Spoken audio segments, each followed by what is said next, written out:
আসুন সবাই জেনে নেই গঠনতন্ত্র সংস্কার প্রস্তাবনায় কি আছে। প্রস্তাবনা 1, শাখা কমিটি এবং কেন্দ্র নির্বাহী কমিটি ওয়ান ম্যান ওয়ান ভোটের মাধ্যমে প্রার্থীরা নির্বাচিত হবে। তার মানে আপনার প্রত্যক্ষ ভোটেই আপনার নেতা নির্বাচিত হবে। কোনো প্রকার পকেট কমিটি, কোরাম কমিটি এখানে প্রযোজ্য হবে না।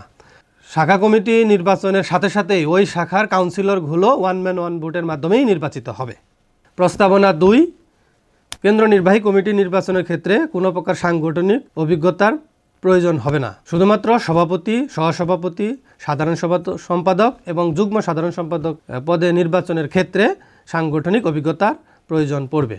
প্রস্তাবনা 3, কেন্দ্র নির্বাহী কমিটিতে নির্বাচন করতে হলে ন্যূনতম 3 বছর পাওয়ার গ্রিডে চাকরি করতে হবে এবং অবসরের ন্যূনতম 3 বছরের চাকরির মেয়াদ থাকতে হবে।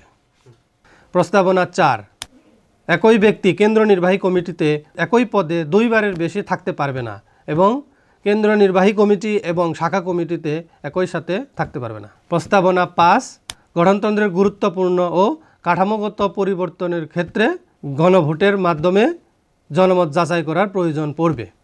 প্রস্তাবনা 6, কেন্দ্র নির্বাহী কমিটি এবং শাখা কমিটির আর্থিক বিবরণী ও অডিট প্রতিবেদন প্রকাশ করতে হবে। প্রস্তাবনা 7, কেন্দ্র নির্বাহী কমিটির পদ সংখ্যা 31 থেকে 35-এ উন্নীত করা হবে এবং কিছু পদের নাম পুনর্নির্ধারণ করা হবে।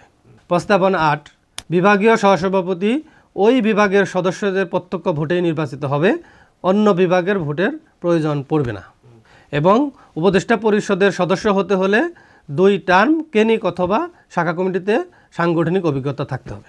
প্রস্তাবনা 9, গঠনতন্ত্র সংস্কার প্রস্তাবনার অন্যান্য সকল পরিবর্তন ও ভাষাগত পরিমার্জনের সাথে সহমত জ্ঞাপন করছি। তাই আসুন গঠনতন্ত্র সংস্কার প্রস্তাবনায় আমরা সকলে হা দিই।